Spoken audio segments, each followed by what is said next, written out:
So I've been asked to talk about the topic of leadership, and thought I'd share a few thoughts around my path that got me to my role. My name is Brian Noviskis.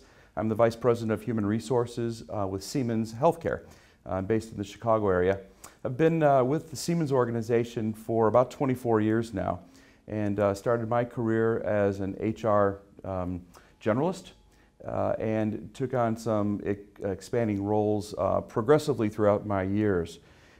One of the things that has always been asked of me is why human resources? And I don't know, I guess it comes down to the fundamental piece that I've always thought about when you take an opportunity to work on something, and it's to have passion. And I think that's going to be a theme you'll see as I talk about the things about a leader. It's about someone who has passion in what they do and how they do it. And you'll see the leaders across all functional areas of an organization, of an institution like a Marquette or any business that you come across. The stories you always read about the people that stand out, if you think about it, it's rarely about because they were the smartest person that was ever around. It was about the impact that they made through what they did and how they did it. And I think that's the messaging that you'll probably hear throughout. My career started after I had taken some education, actually here at Marquette University, and decided to go a human resources route. And the reason is I found that who I was seemed to fit well with what the content of the program was. And so when I think about one of the most essential things as far as a leader and what's worked for me, it's about knowing who you are and what's important to you. And if you find something that centers around that, you'll find that you can throw everything else, all the noise aside, and really focus on what it is that you need to get done. The roles that I've played have progressively increased in leadership, and I think the story behind that is not because I've always sought out the next level promotion. It's not because I've asked, what do I need to do to be the next person at the next high level? It's about finding out what was needed to be done, and then how do I focus on it and get it accomplished. I remember a story, feedback that I received shortly after I joined the company that I work for now, Siemens. And as I was interviewing, the head of the service organization with whom I met provided feedback to my eventual boss in the human resources department, and went to her and said, "You won't have him long." And the Vice President of Human Resources told me this story, and I kind of looked at her, she paused, and I said, "What did he mean by that?" And she said, "He kept on remarking on how the questions you were asking were about business. They were about what do we do? How do we do it? And then you would provide feedback around the things that you did that applied to those types of things." And the reason I tell that story is it wasn't an interview plan that I had. It was just what was naturally curious to me in understanding about what this business was about, and if I was going to join it, did it fit with who I was and what I wanted to do? Did it mesh with what the organization wanted to do as well? And that just naturally happened, and I think from that point on, using this natural curiosity seemed to fit well for me as I went through it. It makes me think then, if I were to say, what are some of the key attributes or characteristics or things that a leader needs? I think of several things in the C arena. I think about natural curiosity. I think the leader needs to be thinking regularly about what can be, and why is this, and why isn't this, and constantly having those questions in the back of the mind, and then having the ability to take courage and sometimes test the real world that's out there right now that's preventing it from happening, and taking a stand and pushing to what you believe might need to be the next thing to take place. So when we talk about curiosity, we talk about courage, but one of the most important pieces I find that served me, and I see leaders around me that do it even much better, and stories that you hear, is about how they do it through others and with others. And it's the collaboration, and in some cases the influencing skills that a leader has.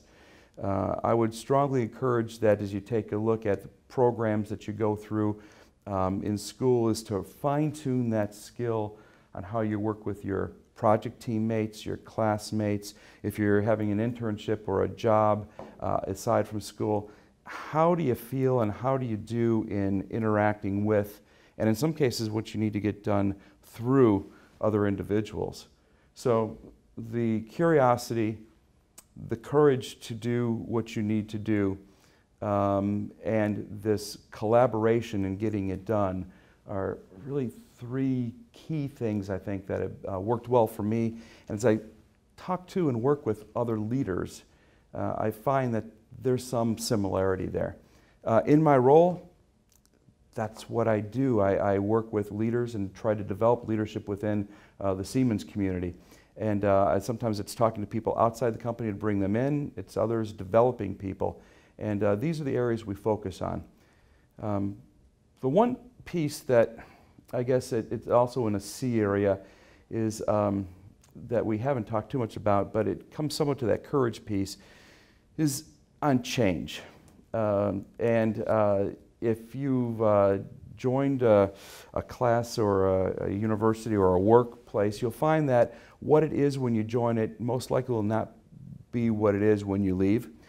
May not be the same thing a week later or a year later. And I think an individual who's able to deal with change and from a leader standpoint, manage change, again, within yourself, but also through others, is a key component. These are what people call the softer side of the management world, but quite honestly, I think they're the toughest ones to teach. They have to be something that's inside the individual. One of the other questions that comes up and asks, what kind of roles do the leaders typically have in the world in which I operate? And what I find is that when most people join an organization or enter the workforce at the beginning, they do so because of their technical expertise, because of what you learned in school in a field of study. And that's your ticket typically to the getting in, and those are sometimes table stakes. How you progress is then how you take that technical piece and apply to, as we talked about a few moments ago, getting it done through the organization.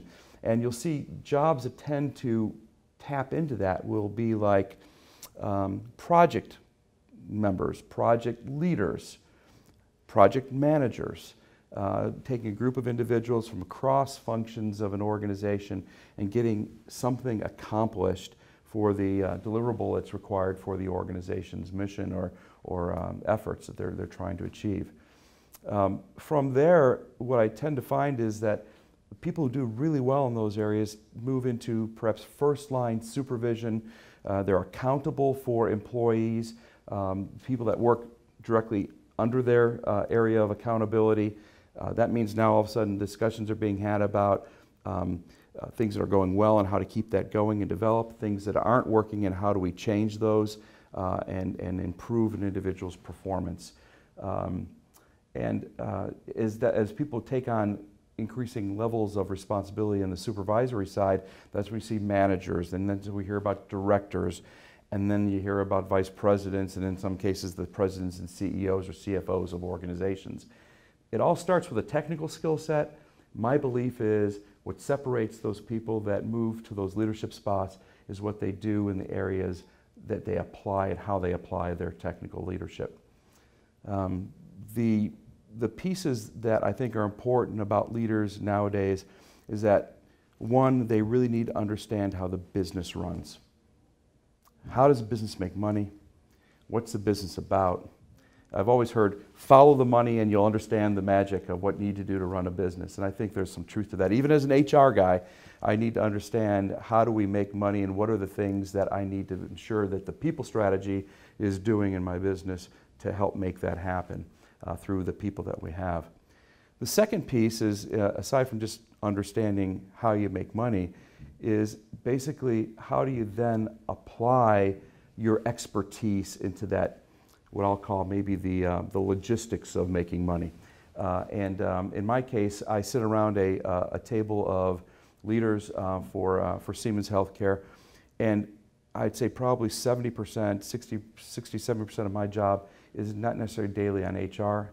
It's about what's going on in the business and how do we make decisions. And I sit at that table as a business leader who happens to have an expertise in human resources, and I give my feedback with that expertise. And I think as leaders grow, you need to understand how the business works, and you really need to understand how to apply that in the area of your expertise. So if you don't necessarily see yourself as a natural leader or someone who might want to go that area in work, one way to kind of test this and check it on out is what role do you play when a project is assigned? Do you sit back and let it happen to you? Do you get frustrated when that happens? Do you see the need to want to get engaged and help give some guidance and direction? Do you always feel perhaps like maybe if they would just take a moment or two and ask me, I'll give some important advice? My challenge would be take a little bit more of that courage we talked about at the beginning and throw yourself out there with your idea. Infuse yourself in that. If you get shot down, you have to have that resiliency to want to try it again. Because if you feel this frustration not giving your insights, do something about giving your insights. And you might see that you've gone ahead and taken a step that you hadn't been able to do before. There are assessments and surveys and things of that type that you can take to test if you've got this skill set. I would also look to talk to people in a business or a professor or a mentor and share your thoughts and ask for some advice on how to do that. The one thing I think that's most important is to know yourself. And I think what Marquette's trying to do through a lot of the mission of self-awareness is dead on. When I'm looking for people who join an organization, they may not see it in themselves yet, but are they comfortable in their own skin? Do they know who they are? Do they know what it is that they stand for? Once that happens, if you feel that, there's opportunities for you that you may not even have thought about tapping into. And I'd encourage you to explore that along the way.